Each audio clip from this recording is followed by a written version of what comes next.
Right, good evening and welcome to episode two of City Century's RCC webinar series. I'm your co-host for this series, Paul Leamy. I've been working in city law for over 25 years, the last 10 as a city firm partner, practicing in the real estate sector. And I've recently taken on a role with City Century to act as their principal advisor and ambassador. Evening, everyone. Thanks, Paul. I'm your other co-host, Finnley Sprakes. This year, in my gap year, I'm working as City Century's Research and Engagement Associate, and I'm also aspiring solicitor apprentice as well. And RCC is very much your show. It's designed to answer some of the questions that you may not have had the opportunity to ask at the live CC events. We'll endeavour to cover all of the questions that you've directly asked in the sign-up forms. And please also do pop any additional questions you may have into the Q&A function. Over the course of the series, we'll be covering all aspects of the solicitor apprenticeship application process, from researching and shortlisting firms, which we covered in episode one, to making applications and completing online tests, right the way through to preparing for final in-person assessment centres. And we'll also have a bonus episode on the logistics of relocation to the City of London. So our second session tonight, we had a brilliant first session, a great panelist, seeing a lot of your names. I know that you were on that first session as well. Tonight, we're going to be centered all around things pre-assessment day. So looking at virtual interviews, psychometric assessments, etc. And we've got a brilliant panel for you. We've got Fabian Murray, a solicitor apprentice at DLA Piper. We've got Sienna Horrigan, a solicitor apprentice at Stevens and Harwood. We've got Anthea from the Senior Early Careers Advisor from HFW. And we've also got Joanna, Senior Early Talent Manager at Charles Russell Speechleys. It's important to note that each of the panel will speak from their own experience and will approach advice different to how other firms may offer their advice as well. Myself and Paul were speaking before this session. We think it's really important that specifically for this episode of AskCC, you do your own research around the firms that you are applying to, because everyone's process will differ quite significantly in the pre-assessment day stage. Okay, brilliant. So Sure. Shall I start off with the first question? And the first question we've got is for the early talent teams on the call. Can you explain the types of online tests and interviews that are used by firms at the pre-assessment centre stage? Anthea, can I come to you first on that one, because I know your process is slightly different to Joanna's. Sure. Thanks, Paul. So at HFW, we're actually quite light on the sort of the pre-assessment day process. But one of the things we do actually have in place is a Watson-Glaser critical reasoning test. The Watson-Glaser itself is a test that assesses your ability to, I guess, assimilate information that you're given and draw conclusions, pick out assumptions, and sort of, I guess, process lots of different information all at once. And it's all new information.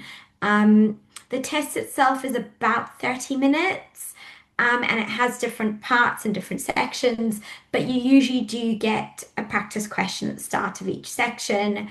And also, most firms will offer you the opportunity to have a practice test or will guide you to sort of free resources where you can practice.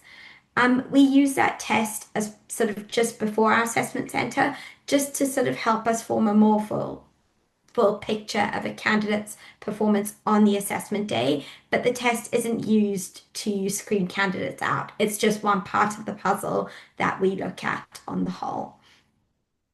Okay, that's brilliant. And they are slightly different, aren't they, Watson-Glaser tests, to some of the other kind of situational judgment tests and different platforms that other firms do use. And so I think the point that Finn made earlier about kind of checking what the actual platform is being used by the firms that you're applying to is really sort of key.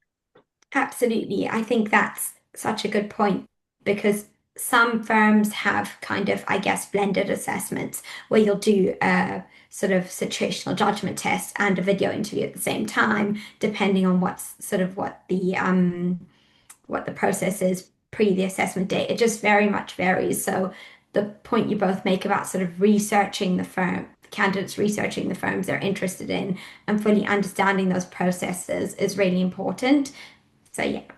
Brilliant. And you mentioned video interviews there, and which is a nice sort of segue into the question that I have for Joanna, because I know that your firm uses video interviews as part of the Yeah, process. Can you just talk us through that? What's the setup and how does it work? absolutely. So, and again, I will caveat that different firms might use different platforms. There are more than one type of platforms for video interviews. So at Charles Russell Speech Leads, we use a platform run by a company called Shortlister. And usually you'll get an email from us saying, congratulations, you have made it through the application first stage, and the second stage is a video interview. Then you'll get an email directly from the video interview platform Shortlister, which we've helped craft, to say, here's your link, you've got X number of days. And usually, I mean, with us, we normally give you about 5 days to complete it. Although if you've suddenly, off on holiday or you've got an exam, please let us know, because we can have some flexibility. And what happens with those video interviews is that you log into a platform. There's loads of practice opportunities as well, so that you can familiarize yourself with the platform. So I'd really echo what Anthea just said about making sure that you practice and use any resources available. But ultimately, you can sit the video interview for us wherever you like, whatever time. You could be doing it at 2 a.m. for all I know, because one, you don't have somebody live like this on the other side. What happens is there'll be a lovely welcome video with me and my team saying, congratulations, you've reached this stage, here's what to expect in the next 15 minutes or so. And then we have pre-recorded questions.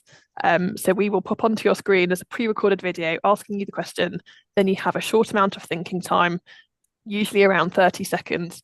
And then you have about 90 seconds to answer. Now, different firms might configure that to a different amount of thinking time and a different amount of answering time, and really think about how much is practical for you to respond within that time. 90 seconds goes incredibly quickly. So you will want to be aware of how long you do have to say, and you might want to practice with a timer on your phone and think, oh, I've barely started my answer and I've already hit 90 seconds. You've got to be quite concise. But ultimately, for us, we have around 5 questions. I pop up, I ask my question to you on the screen, and then you can press next and go into to record your answer back. And then how that comes back to us is that we then get an email to say, Paul has completed his video interview. I can then log into the Shortlister platform and watch your video responses at a time that's suitable for us. So the great news is you don't have to kind of go anywhere or be anywhere or log in at a certain time. You can do it from the comfort of your bedroom or the library or wherever that quiet space is.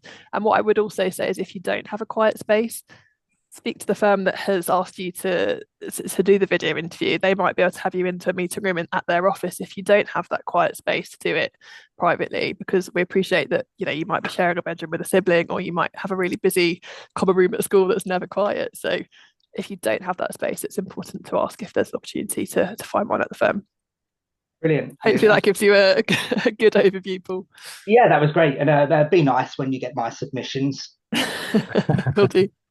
Never great on video. But just as a sub question to that, how can candidates best prepare for those types of tests and interviews? I know you mentioned that there are some firms have practice tests available on their websites.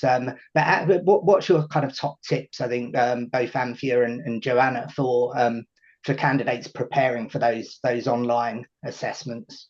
I think it depends on what the assessment is. So obviously the Watson Glaser test and then a video interview test are vastly different, as are, I think someone mentioned, situational judgment tests, and also kind of a blended approach as well. Ultimately, the key thing to do to prepare is to know, as Anthony's already said, what it is that you're about to experience. Is there a practice version? Can you see any comments online of how other people have approached it? So whether it is a situational judgment test or a video interview, you've almost kind of familiarized yourself with that platform. You know where you need to look, or where you're going to go to find that information. And if you cannot find the information that you need, get in touch with the early talent team at the firm that you're applying to. The other thing from my perspective that's really important as you're preparing is to think about any reasonable adjustments that you might need. So if you have for example, if you commonly have extra time in your exams at school, we can give you extra time for the video interviews or for Watson Glaser tests. And I'm pretty sure most firms would echo that same sentiment. If you've got 25%, 50% extra time and you haven't asked for it, please do, because it's really important that you have the same kind of conditions that you would normally have in your exams to undertake that test. But then when it comes to preparing for the actual content of the test, I think it's going to vary slightly differently, because the video interview you would probably prepare similarly to a full interview, and I can go into that in a little bit more detail. But in previous lives, I've worked with situational judgment tests and kind of almost gamified tests. And some of those sorts of tests, it's beyond preparing yourself by understanding what the platform involves. I actually sometimes think you're doing yourself a disservice by over preparing, because it's trying to understand your personality and your innate reactions and reflexes to an extent, to understand your personality type and how you like to operate. So if you over prepare, then you're perhaps not showing your main authentic self, and you might start overthinking it and not showing what you're really going to be like on the job. So if it's something a bit more on that kind of gamified situational judgment test, you kind of just need to go with your gut reaction in the moment, I'm afraid, which if you're a planner and a preparer like me, sometimes feels quite stressful. But definitely with the video interviews, there is a lot of preparation. I can give some more tips once Anthea's spoken a little bit about the Watson Glaser side. Thanks, Joanna. I think the Watson Glaser is almost not the complete opposite of the of situational judgment tests or like gamified assessments, but with the Watson Glaser, practice does make perfect. So I would, I'd really strongly encourage candidates to just go online, type into Google free Watson Glaser, loads of them pop up. I think All About Law has a full free test that candidates can pretty much register for, sign up and go through the whole test, and then they get a preview of the results and sort of where they went wrong and explanations of what they sort of where they selected the right answers and where they could have been better. It's a really good one to look at, and it also goes through all the different sections of the Watson Glaser, so assumptions, conclusions, etc. So you then get familiar with what you're about to experience in the test. But practice does make perfect, and I can say that because we often, if a candidate's kind of borderline on the sort of the percentile benchmark, which isn't a very high benchmark, but we'll often give the candidate a second or third try, and we tend to give them the opportunity to practice. So a couple of days in between, and we often see vast improvements in the scores from sort of the first try to the second try. So it is one of those ones that you can prepare for, a bit like a video interview. You can prepare for that one by practicing and doing your research, knowing sort of what sections you're going to come across and the types of questions and how to navigate them. Sure, and they're brilliant. And before we move on then to the next question for the apprentices, do you want to say a bit about the kind of tips for video interviews, Joanna? Yeah, of course. Ultimately, I say prepare like you would for a normal in-person interview, actually, which might feel a bit overkill when you know that you've only got 5 questions of 90 seconds each, but every firm will ask different things. Certainly at Charles Russell Speech Leads, we focus at the video interview stage more on the commercial kind of questions, and then also around your skill set as a candidate. So what I would recommend is having a think about the commercial sense, preparing your understanding of the firm as a commercial entity, but also the kind of clients we might be working with. You use all the different resources that you were using as you were applying for the firm, all the useful kind of things like All About Law and Chamber Student, all of those kind of guides, but also thinking about the commercial wider world setting, what's going on more generally in the world. And then as you're thinking about preparing for skills-based questions, if anyone hasn't heard of the STAR technique, I'm not going to go into it today. There's so many resources online. Go and Google the STAR technique. Also, don't forget the secret second R about reflection. Very important for us at our firm to be able to show that you've thought about and gained some development from that particular example. But you will want to go away and kind of prepare some things to say around those topics. I would also say a great tip when preparing for a video interview or an in-person interview is to practice out loud, because answers always sound different in your head, particularly if you're quite verbose and quite talkative like me, and you know that you've got to get that into a 90-second sound bite essentially. So what I would recommend is thinking about some commercial questions and some skills-based questions that you think we could ask you. Write them out, pop them into a hat, pull them out one at a time, and you've then got 30 seconds to prepare, 90 seconds to answer. Time yourself. You could even video yourself doing it on your phone so that you're kind of used to having to see yourself answering it back, and then you can listen to yourself back. You can think about, how am I coming across? If you filmed yourself doing it, what's my body language saying? What's my tone of voice saying? How can I adjust that, and how can I prepare for the real thing? So some of those sorts of things you can kind of give some thought to. And a couple of tips, actually, just in terms of how you might use the shortlister platform as well. We do have a Charles Russell Speechlys specific practice interview through the shortlister platform, and everybody invited to a video interview with us will have access to, well, everyone anyway, but we will also directly give you that link as part of your invite. But get to know the platform, because you can blur yourself. So if you know, like me, you're a person that doesn't like seeing yourself on the bottom of the screen and you find that puts you off, you can blur yourself. We will still be able to see you, but you can do that. You might also want to think about having some post-it notes around you. I've got some with me today so that I can jot down just the keywords of the things that I know I might want to say. And that's part of being prepared in the moment for that video interview. I'm not expecting you to write out full answers. A, you won't have time, and B, I can usually tell if you're reading off the screen or, reading a full answer out, it doesn't come across as well. But have a post-it note, write down the key thing that you know you want to say in that answer during the prep time. And sometimes people find looking at the camera can feel a bit awkward if you're not a fan of virtual interviews. So something that I know some of our apprentices and trainees have done in the past is they've set up a poster of someone or a picture of someone they either admire or a celebrity or one of their friends behind. So they've almost got someone to direct their answer to. So you can prepare for your interview by, I don't know, printing a picture off or having a magazine with a friendly face behind it so that you can direct that answer to someone. So there's a bit around the logistics preparation there, but also the content preparation. Brilliant, thanks. So if I go from there, thank you both, Joanna and Anthea, for those answers so far. I know that they're already, for myself, going through the process at the moment, shedding some light on the experience. If I come to you, Sienna and Fabian, many of the candidates I've spoken to who either went through the application process last year or are currently going through the application process this year find the idea of a video interview where you've not got that human interaction. You're sort of, as Joanna said, staring quite awkwardly at yourself in your bedroom, talking through your answer. Do you have any preparation tips from your experiences with video interviews on how to make it a more comfortable and more, I guess, a less alien experience to what we may be used to? If I come to you first on that, Fabian. So the first video interview I did, as has been described, the computer asked me the question, it popped up on the screen, and then I was left with a minute to provide my answer. And if I'm being completely honest with myself, I was terribly underprepared for it. So I think it's like a rather unusual request to be asked to sort of speak to a blank screen and a blank computer rather than an actual person. And during my preparation for my first video interview, I think I prepared too much on the sort of content of what my answers would be, rather than the actual sort of physical thing of providing an answer to sort of the blank computer screen. So I'd sort of echo what's been said in terms of practicing sort of delivering your answers in that sort of unusual sort of environment. And just make sure your first video interview isn't your practice run. That's brilliant. Thank you. If I come to you on that, Sienna?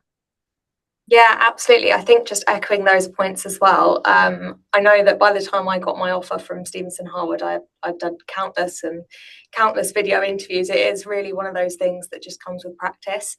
And unfortunately, it does take, I think, a few dodgy runs sometimes to learn how you can improve and how you can do better next time. And I think that was certainly in my case. I kind of improved over time.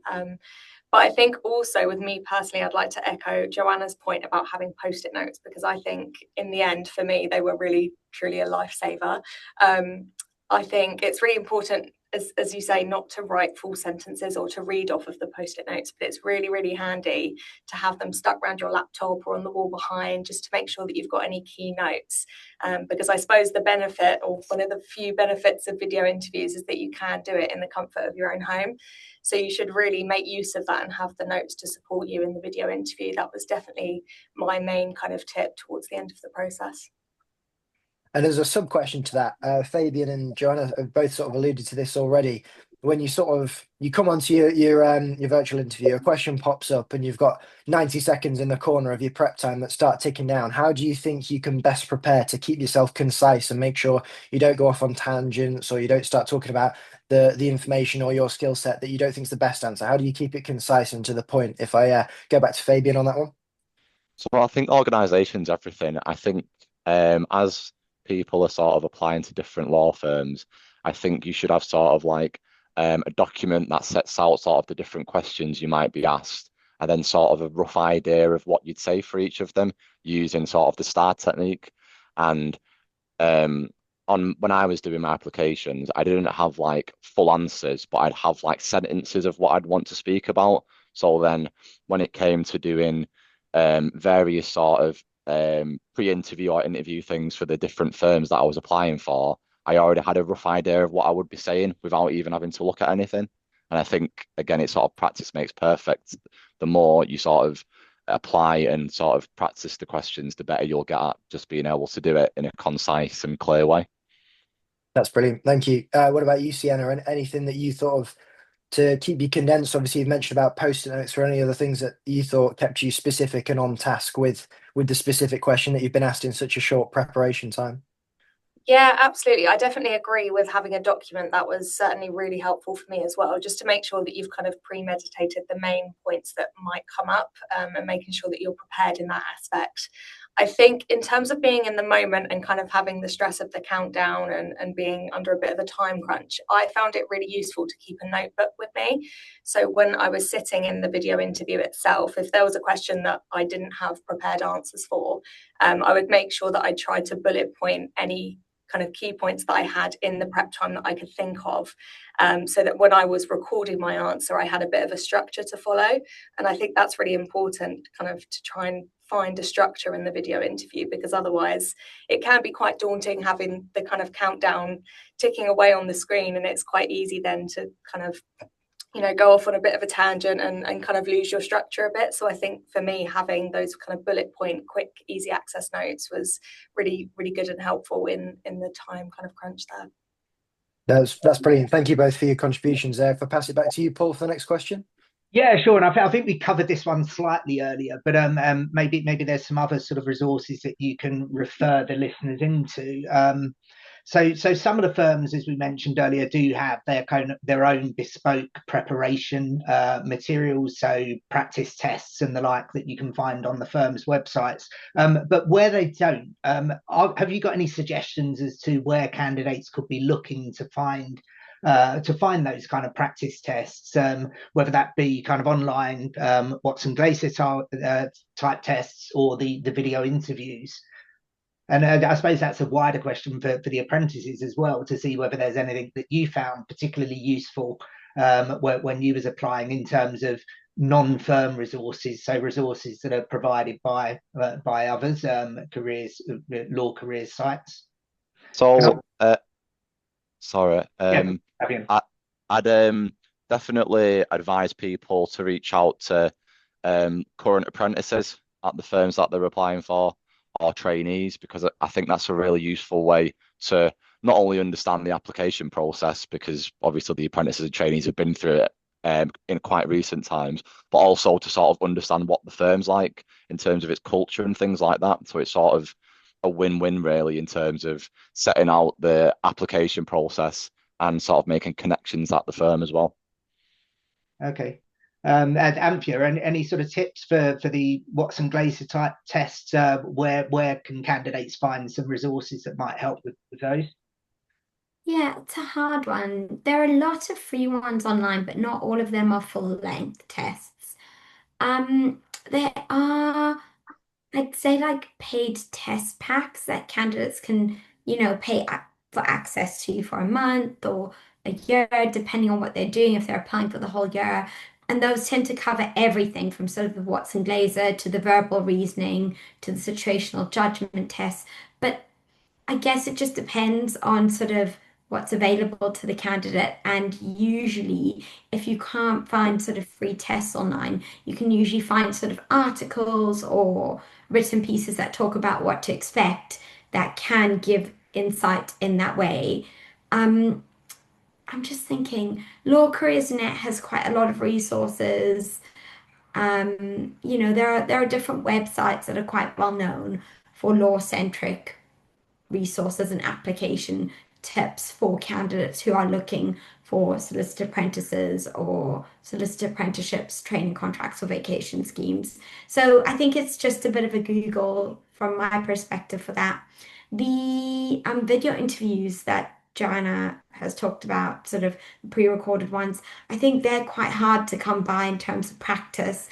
But I remember from way back when we used to, at my previous firm in another life, review them, candidates would often sort of practice. They would, like, there were practice questions before, but we would always advise candidates to sort of record themselves, practice on their phone and record themselves, and then sort of watch the recording back and see what they've done. Sort of, is their body language okay? Is the background okay? Are they happy with what they've said? So yeah, I think that kind of assessment, they can sort of create the environment to practice that is right for them. But for the sort of the I guess the tests, it's easier to find those online and just Google and see what crops up. Cool, great. Yeah, Joanna, anything else that you've come across? Yeah, a couple of things. I mean, obviously, as I mentioned, we have a specific Charles Russell Speechlys practice interview, which contains videos of me asking fun questions, which unfortunately for you are not the real questions that we ask, but they cover, there's some similar themes. Also, the Shortlister platform has its whole own suite of additional practice questions. There is a law specific practice section which you can have a look at. I think it's called shortlist.me. Have a look on that, and that is accessible for free for candidates regardless of whether you have got through to video interview stage yet or not. And often I think, particularly with the video interview, it's looking at the platform that the firm is using, because while not every firm may have a firm specific practice question set, the platforms are often upskilling what they're doing to help support the candidates that are taking their tests, and that's often where a lot of the practice questions and kind of trial scenarios might sit. But Anthea makes a good point, particularly with that interview piece, whether you're doing a video interview through this kind of style or whether you're preparing to come to an assessment centre or an in-person interview, you can actually create that scenario yourself. And one of the things that you can do, that I advise all candidates to do, is to have a look on the website, on the firm's website. There's often a page that talks about what kind of skills we're looking for. Certainly on our Charles Russell Speechlys website, we have a page called What Do We Look For?, which is going to be very helpful for everyone applying for an apprenticeship or a training contract.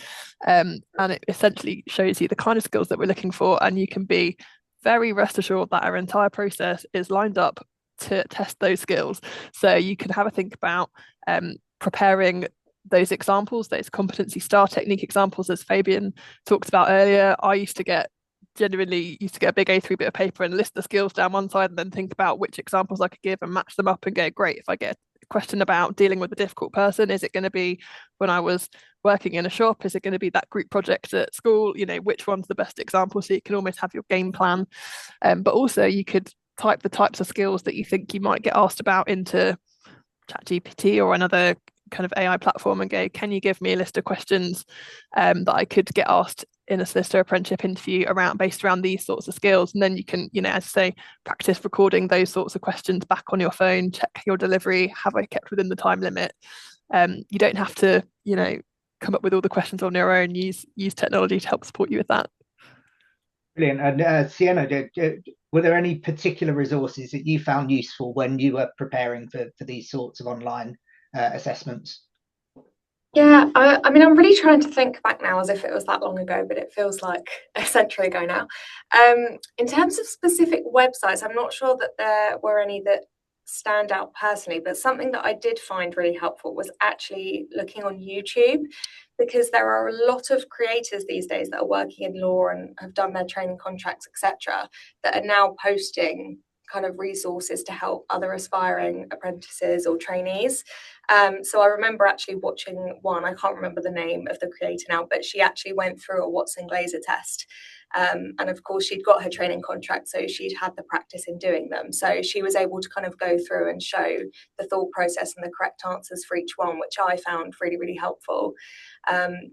So I think, yeah, and just kind of echoing, making sure that you're using all the resources available to you, and AI can be really helpful to generate practice questions. That's something that I definitely did when I was applying for SH. That's a really, really helpful tool just to make sure that you're kind of on the right guidelines and that you can make sure that you're preparing most effectively, I think. Brilliant.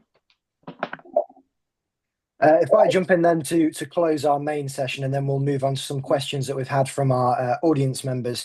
If I come back to you, Sienna and Fabian, which part of the pre-assessment day stage, so everything we're sort of covering now, whether it be a Watson Glaser, situational judgment, a virtual interview, which part did you find the most daunting when you were going through your application processes, and how did you feel you best overcame those initial fears? If I come to you first on that, Sienna. Yeah, absolutely. I think probably a given, but for me, it was the video interviews. And I think the reason for that is because it's kind of the first stage in the process that you're really given that opportunity to prove yourself. It's quite different to writing an application and spending hours on something, and submitting it through a system compared to actually speaking to, regardless whether it's a person or just a video, it's still kind of that element of proving yourself and really selling yourself over your answers. And it is quite a daunting process, even just figuring out the system for the first time and getting used to recording yourself and being under the time pressure. But I think with me and kind of what we've already touched on, it was making sure that you're practicing it. And I did film myself. It's horrid, but it really helps to watch. It does help to watch it back and to kind of see where you can improve, and also just to see it from the perspective of someone else. How are the recruiters seeing it from their point of view? That's a really, really helpful thing that you should be doing to make sure that you're kind of improving as you go along. And I think also just making sure that you're preparing fully for each kind of stage of the assessment regardless anyway. As I say, you don't want to prepare too much to the point that you're writing sentences or, doing anything that kind of forms a robotic answer, but you do want to make sure that you're prepped for the given questions, the motivational type questions, why this firm, why you, why the apprenticeship, and making sure that you've really got those answers ready to go, because then it will just flow off the tongue more easily and you'll come across a lot more natural in your answers. That's brilliant. Thank you. And I think, as we've all sort of alluded to so far, is that the more of these you do, the more comfortable you get with them. It's a really daunting experience at first, but the more you sort of see yourself in the corner of the screen, like you said, Joanna, the more you practice it, you will get more comfortable, I'm sure, with time. What about you, Fabian? Which part of the process did you find the most daunting, and how do you think you best overcame that? So for me, I'd say it was a mixture of it all, and just sort of the general thing of having to prepare for lots of different law firms who all wanted slightly different things. As we've said, some firms want the Watson Glazier test, some firms don't. So sort of the crossover and differences was the difficult part for me. And I managed that by having like a tracker which had all the firms on that I applied for, and then what they each required. And then I'd say as well, it's all about being sort of organized and understanding what the different firms want. I use my sort of Outlook calendar to set reminders for when different things were due. And I'd say that sort of developing that skill of being organized is a key skill that firms look for in prospective apprentices. So yeah, that's me. That's brilliant, thank you. And that, Paul, that really echoes what George Hanna was saying on our first episode about it's a very busy time for our year 13 students, our aspiring apprentices. So having a tracker is a great way to keep on top of things, not just in the written stages, but as we've now advanced to the pre-assessment day stage, making sure that you're on track once your applications are advancing as well. So it's really nice to see that. Thank you, Fabian, echoing what George was saying. Yeah, so I'll now move us on. That as well, it's about the planning for the timings as well, because I think, as Joanna said earlier, you often get from a firm a limited period within which to practice and submit your final test. And so I think it's just being on top of those timings in terms of the final date for submission, and making sure you're kind of well prepared in advance of doing your final submission is really quite key. Go on, sorry, Finn. So I'll now pass it over to our questions from the audience. So as we always do with the sign-up link, you've provided us with your key questions surrounding everything pre-assessment day selection processes. And me and Paul have sort of put our heads together, gone through the key themes, and we've pulled out a few of those. I'll just say now, as well as to remind us as we did on our first episode, that the Q&A function on the call is open. So if you've got any questions that you feel haven't been covered so far, if you want to put those in while we're going through our questions from the audience section, we'll then spend the last 10 minutes, time permitting, on the Q&A function as well. So our first question then, if I come again to Fabian and Sienna on this one, how can candidates be successful in applying commercial awareness, and how can this be integrated into interview answers? I think this is one thing where it's a real buzzword that likes to be thrown around in the application stages of commercial awareness this, commercial awareness that. But how do you think is the best way to integrate that into your answers when you're doing a video interview? If we start with you on that, Fabian. So as a starting point, I think it's good to have a general sort of have a commercial awareness in general. So you can do that by, it's like, I'd say it's building it up slowly over time, like with podcasts and like reading articles, like dedicate, even if it's like 10 or 15 minutes every day. So you've got a sort of general idea of what's going on in the world.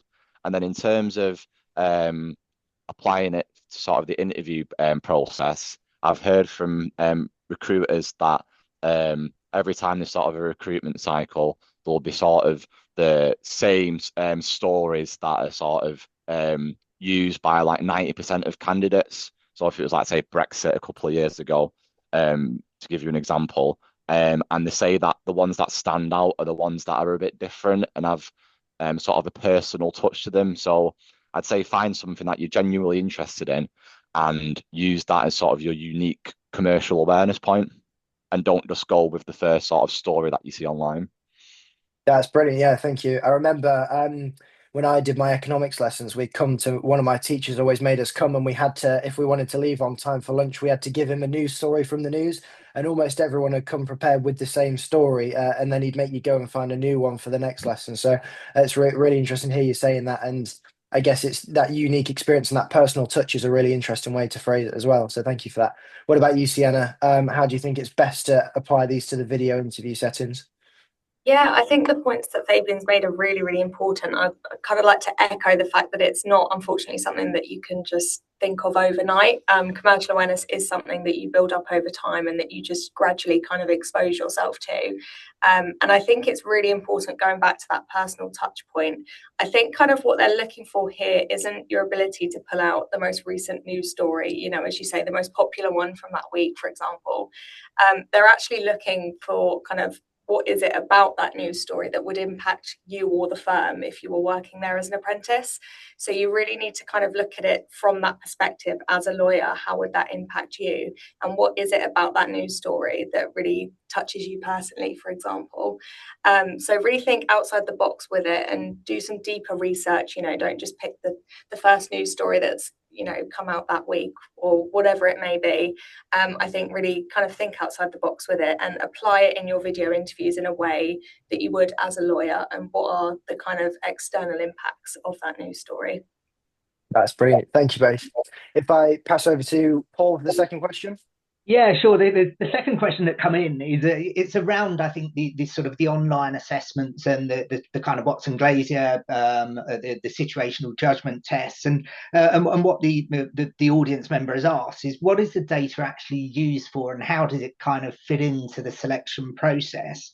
And sort of as a sub question to that, are candidates best to answer according to what they personally think, or what they think the firm wants to hear in terms of their answers to those kind of online assessment questions? So if I come to you first on that one, Anthea.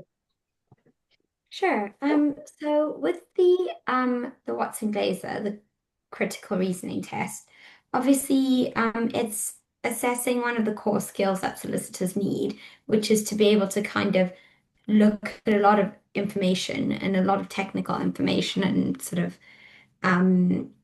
usually all presented in written form, and sort of dissect the key pieces, pick up key assumptions, make sound conclusions. So it's one way of assessing critical reasoning as a skill, but for most firms, it won't be the only way. Most firms tend to assess the skills they're looking for more than once at every part of the assessment process, because that helps the firm build a complete picture of you as a candidate. One data point isn't enough for us to kind of say that person's critical reasoning skills are strong, but if we have 2 or 3 data points where a candidate has evidenced strong critical reasoning, we're able to say that candidate has sort of the beginnings of what we're looking for. So that's the critical reasoning. The situational judgment tests, from my experience of them, and I'm casting my mind back to sort of 6 or 7 years ago when I started out and I was at a firm that used to use them. There's no right or wrong answer with those, and the firm isn't necessarily, every firm will sort of look for different things in those and in those responses, but the candidate should answer with the answer or the response that they feel is best for them and how they would best approach the situation. Because some of it is about figuring out your natural strengths and your natural inclinations, and the firm will want to see that. Um, and so there's no real way to know other than researching the firm and understanding what the skills the firm is looking for, and the firm's ethos. There's no real way to know other than that what the firm is looking for in those responses, because I think the situations can vary hugely when in those tests. It can vary from you've been given a last minute task and this happens, what would you do? To you're in a presentation and this happens, what would you do? And again, there's no right or wrong answer. So candidates should just think about what would they actually do, and they should pick the answer that is closest to what they would actually do in the situation. That would be my 2 cents on it. But Joanna, you probably have more up-to-date experience of some of that from sort of your past life, but more recent than my past life. So Brilliant. Thanks. I think everything that you said, Anthea, is accurate. Also, if you, I would always say pick what you really think rather than what you think the firm wants you to say at every stage of the process. Because if you pick what you think we think, or if you assume what you think we want to hear, other candidates have probably made the same assumptions. You're all likely to sound the same. And how are you then going to stand out as that exceptional candidate? But also, authenticity is one of our 4 values, and it may be other firms too. So actually you're then not being your authentic self. Are you putting the real version of yourself forward? And then, actually we're making decisions about your suitability for the firm, but actually if you're trying to tailor fit into what you think, are we the right firm for you as well? So it's actually not just about you succeeding at our process, it's actually a 2-way matching process. So you do need to be authentic and use your real answers. But what I would also say is there's loads of different ways firms use it. Often it is to add extra data points, as Anthea said. Just every firm is slightly different. Some firms might use these tests to knock people out of the stage and to kind of narrow the funnel of people coming through. Some people might be using tests to learn more about the wider personality, to be able to then ask different types of questions at an interview and have more of an informed understanding of a personality traits and those sorts of things. It's probably quite a useful question as you're going through the process with each firm to understand, is this a knockout stage, or is this more about them understanding more about me as a person in order to help them learn even more about me? So I would say there's kind of 2 functions to these sorts of tests. Every firm is going to be different based on how many applications they get, how rigid their process is, and how many they can take through to each stage. Brilliant. But the key point that's coming out there for me is to be authentic and to remain true to yourself and give the answers that you would give, and don't try to overthink it in terms of what you think the person who's asking the question wants to hear. Yeah. Plus, it's boring if I hear the same answers 100 times. I want to know what's interesting and unique about you. Go with that. It's always going to be infinitely better. Sure. So Joanna, you earlier you touched on the use of AI, and I'm going to come to all of you on this question. And how do you think you can utilize AI best to prepare for these psychometric tests? So we sort of talked about getting it to list a few maybe questions that it would expect you to be asked for the kind of solicitor apprenticeship roles that we're going for. Do you think there's any other ways that we could use AI to help us prepare for whether it be a situational judgment test, a Watson Glaser test, or a video interview going forward? If I start with you on that, Joanna. Yeah, there's loads of ways. And if you go onto our website, we've actually produced a cool, snazzy whole document about how you can use AI ethically and responsibly. I will caveat there are ways to not use it. but how you can use it in an ethical and responsible way at each stage of our application process. Focusing particularly on that video interview, there's a few different buckets. So I would use it to help you do some of that underlying research. Obviously, please fact check your sources, because we know that AI can hallucinate. So some of that kind of research and kind of idea generation about why you're applying, you can use it to help sense check some of your reasoning and, structuring, answers, and having a think about kind of narrowing down and drilling down the quality of the responses that you're hoping to deliver at the video interview in terms of that preparation. But also you can, there's different apps out there and different ways to be able to get some feedback on your body language, on, the content of your answer. Does this answer the question? It sounds super cheesy, but,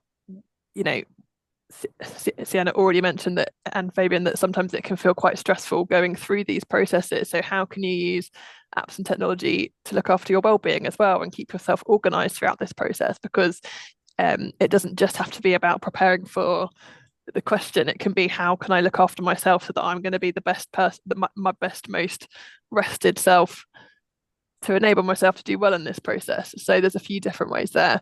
But what I would say particularly to not do is to have it open whilst you're answering questions, and have it answering the question for you.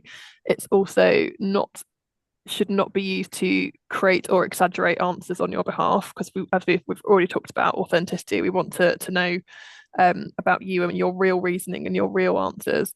But also I would avoid using it to prepare whole answers in advance, because you might not be tailoring your pre-prepared response to the question. B, usually, if I do this across the screen, you can probably see my eyes moving. I'm reading the slides, and it will stunt your delivery. We won't get to see what you're like. You won't be able to kind of ad lib in the question if you need to. So I would avoid pre-prepared answers that ChatGPT or other platforms have created for you. Ultimately, it's not going to be your real reasoning. Brilliant, thank you. If I come to you on that, Anthea, have you got any thoughts on how we can use AI in this stage of the process? I would echo everything Joanna has said, and particularly the things to not use AI for. I would say, and it only just crossed my mind, and I won't say I've tried it. I haven't tried it, so I don't know how effective it is.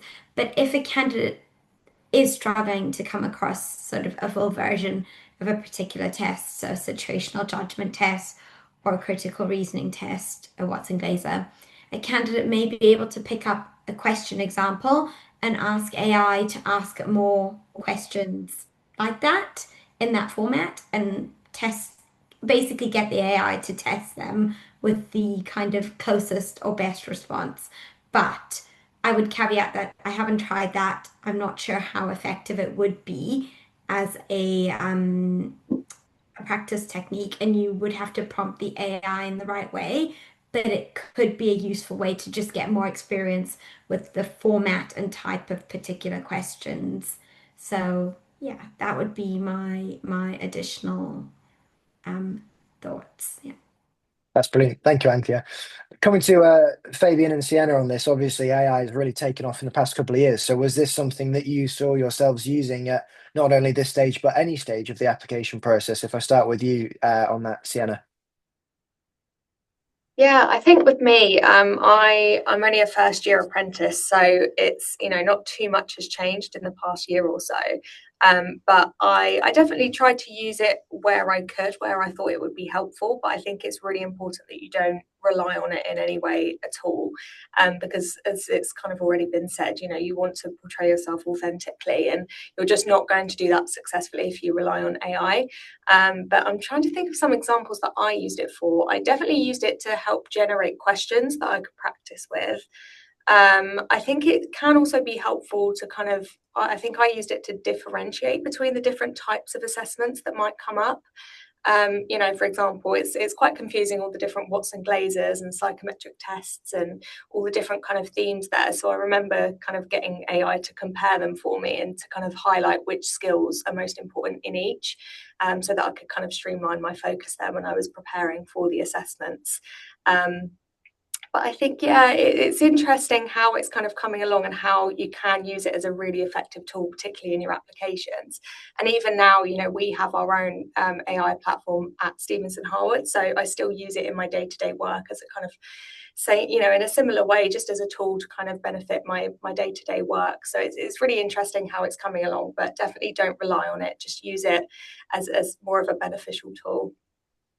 That's great. Thank you. What about you? What about you, Fabian? Coming to you on that. Obviously, you're not in your first year like Sienna is, but did you see yourself maybe in the initial stages looking at things like AI when they were up and coming, or is it something that's a bit more nuanced and you didn't see yourself using in an application process?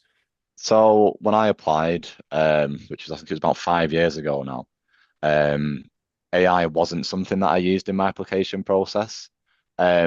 So I'd say, first of all, you can be a successful applicant without AI.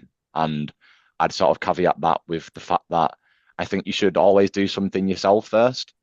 So when you're sort of writing down all the different questions and preparing your applications, I'd say do it yourself first and then use AI to sort of sense check things. Because if you sort of if you over rely on AI, then it's not going to set you up for success. I think you should learn to do things yourself first and then use it as a tool.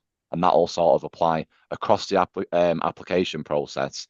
But even sort of in the day job, I think it's also important to not over rely on it and be able to do things yourself as well.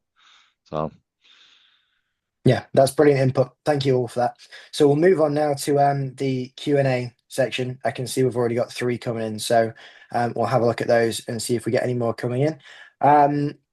What makes a video answer stand out? If I come to you first on that, Joanna, you've spoken a lot about Charles Russell Speechley's video interviews. What do you feel when you're reviewing those? Would the team make one really stand out? Yeah. So, I mean, I'm mindful that you have a time limit to answer. So this is where we can really tell whether a candidate has done that preparation. As Sienna spoke about, having a notebook to write down the key few things that you want to get across in that answer. So using that prep time effectively will enable you to then use your answer time well. But within that time, what I want to see is enough detail. And I appreciate that almost like might sound contradictory because a lot of people just think they can only give a really high level answer in the time. For me, the top answers get to the point really fast. We don't need loads of preamble, get to the point really quickly, and then you can explain, you can give an example, you can give an explanation, you can explain why something is of interest to you. If it's the STAR technique that you're using, get the S and the T done really quickly, get to the A, the action, get to the result and your reflection, because that's where strategically the most interesting part of your answer is.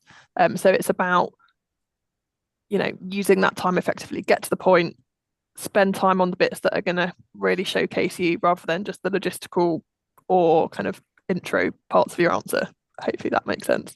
And if you're running out of time, just almost, I remember my teachers at school used to say this, if you're in an exam and you're running out of time, bullet point, almost the same, but a verbal bullet point, just say, if you're running out of time and you've got 15 seconds left, just try and speak as fast as you can to get that last little bit out. That's great. Thank you. What about you, Anthea, and the team at HFW? When you're reviewing these applications, are there any specific things in candidates you see that are slightly unusual and stand out and make for a better answer? Yeah, so at my previous firm, we used to have video interviews. I think the things that always stood out were when candidates also thought about their body language. So they made good eye contact with the camera, which I know can be hard because it can be uncomfortable, as Joanna said, looking at yourself, but they made good eye contact with the camera. They also thought a bit about the background if they could, if they were in their sort of uni room, they tidied up a bit, or they chose a sort of nice background to sit in that didn't sort of give away too much. I think I remember once a candidate had a really cool guitar in their background. And whilst I was paying attention to the video interview, I kept thinking in the back of my mind, wonder what guitar that is. That looks so cool. And it was a nice background to look at, but it was also a bit distracting. So it's just being mindful of things like that. And then, yeah, just sort of open body language, so sitting upright but comfortable. Just things that you would do in a normal interview, I guess, as Joanna said. You wouldn't sort of slouch over in a normal interview and not make eye contact with your interviewer. So it's just being mindful of those things that also, I think, just makes those really brief answers a bit more polished and they feel a bit more together, even if they're not as sort of complete as they could be because of the short time limit. So, yeah. I've also Those are just thought brilliant. of one other point that I would add, because I echo everything that Anthony's just said about kind of the presentation element. We see quite a lot of video interviews where people say very similar things. So the other thing to make your video interview stand out is to really tailor it back to you. Why is that of interest to you? What does that mean for you or the firm? And really showcase particularly your passion. I know that sounds slightly cheesy, but I will always remember the people that have come across and really kind of tailored it to an interesting experience they've had or a piece of work that they've done, or I'm interested in the retail sector because of X, Y, and Z. It doesn't have to be the thing that you think everyone else might say. So come up with those slightly more tailored personal responses, and that is always going to come across more engaging. You're going to be more passionate about what you're talking about, and then your body language is always going to be a little bit more upbeat and interesting. But try and really tailor it to you and your interests. It's always going to be more fun to watch from our side. Those are great points. Thank you both. If I come to Sienna on the next one, we've all sort of alluded to a bit of a structure for video interviews, and we've sort of spoken about how best to structure such a short period of time, trying to get as much in. Joanna, you've mentioned the STAR technique. Is there anything specific you used in yours, Sienna? Did you have a clear structure in your mind, or did you find that was over preparing too much and you thought you were flowing better if you were sort of reacting naturally to the question? How did you sort of structure your video interviews when you were giving answers to those? Yeah, I think it is quite difficult because, every question's going to be different in how you structure your answer. But I think kind of going back to my point of how I made bullet point notes for each of my answers, that really, really helped me because it kept me on track and it kind of naturally built up a bit of a structure, because if you kind of start with each header, if you wish, of your notes that you've taken, it really kind of forms that structure, and then it's easier for the recruiter to follow along with what you're saying. Otherwise, in the time limit, if you're kind of going off on a bit of a tangent, your words might get a bit lost, or you might repeat yourself, or it might not flow as nicely. So I think for me it was really beneficial to make sure that I had kind of that visual bullet point structure to make sure that I was staying on track with what I was saying. That's brilliant. Thank you. If I come to Fabian on this next one specific candidate has said, how long after written applications do DLA Piper take to respond for video interview invites? I'm not sure if you have the answer to that one available. Unfortunately, I don't know. No. I think that will obviously differ from firm to firm, as we've sort of spoken about. But I guess my advice for that one would be to sort of look at when the deadline closes. Because do you know if DLA are on a rolling basis or not, Fabian? I'm really not sure. It'd be something that the early careers team would know about. Okay, brilliant. Just to sort of finalise our Q&A session, we've got a couple of the members of the panel have also been answering, as you should be able to see on my screen that I think I'm sharing at the minute. A few questions have been in there and have been answered by members of our panel as well. So, Paul, if I pass to you for your closing comments. Yeah, so I was asked to give 3 top tips, which I've kind of been jotting down as we've been going through. So, some great input there from early talent teams and from the apprentices. Thank you so much for that. So in terms of my sort of 3 top tips, I think firstly, familiarize yourself with the specific online tests and interviews that are used by your target firms, and perhaps put them into a spreadsheet, as Fabian has suggested earlier. Are they traditional Watson Glazier critical thinking, or are they situational judgment or personality tests? And what types of questions are likely to be asked in online interviews? And I think related to that, don't get caught out. Really familiarize yourself with the actual process that a firm is going to use. I heard one horror story of a candidate who'd not anticipated a videoed question at the end of the online assessment, and let's just say they weren't appropriately dressed for that element of the assessment. So yeah, don't get caught out. Second tip really is to make use of the practice tests that are made available by firms well in advance of completing your assessed online assessment. There's also lots of free online resources available on platforms like Little Law, All About Law, and lawcareers.net that do have some sort of practice tests there, and some guidance and advice around how best you can prepare for those types of types of assessments. And I think most of all, related to that tip is just don't panic. Most of the processes are really intended to elicit what makes the real you tick. I'd just say relax and be your authentic self throughout the process. And then finally, I think my final tip, and I think it was mentioned by one of the panel earlier, is to build and use your network. So reach out to apprentices at your target firms and ask them about their experiences and how they prepared. Any hints and tips that you can glean from successful candidates will no doubt boost your confidence and also assist in you in putting your own sort of best foot forward. So that's my sort of three key takeaways, and I'd love to hear some of yours when you're posting about tonight's event on LinkedIn. And until next time, from me, best of luck with your applications. Finn, when is the next episode? Thanks very much for those key points, Paul. They were really useful. So our next episode of Ask CC, halfway through the webinar series now. Episode 3 will be quite close. We've got it on the 27th of January, so you've got 2 weeks' time. And if I just move over to the next slide, if you are on a laptop and you've got your phone's hand, feel free to scan the QR code, or if you're on your phone, take a screenshot and it should let you go in from there. That is the QR code to get signed up for episode 3 if you're interested in joining our 3rd episode, and that will focus on all things assessment days. So we've got a brilliant panel again confirmed. We've got big city partners, we've got early careers teams, and we've got a couple of apprentices as well from a variety of different firms. So it should be another brilliant episode. And I'll just pass on my thanks to the panel for your incredible contributions tonight. Myself and Paul really appreciate it, and as do the rest of the City Central team.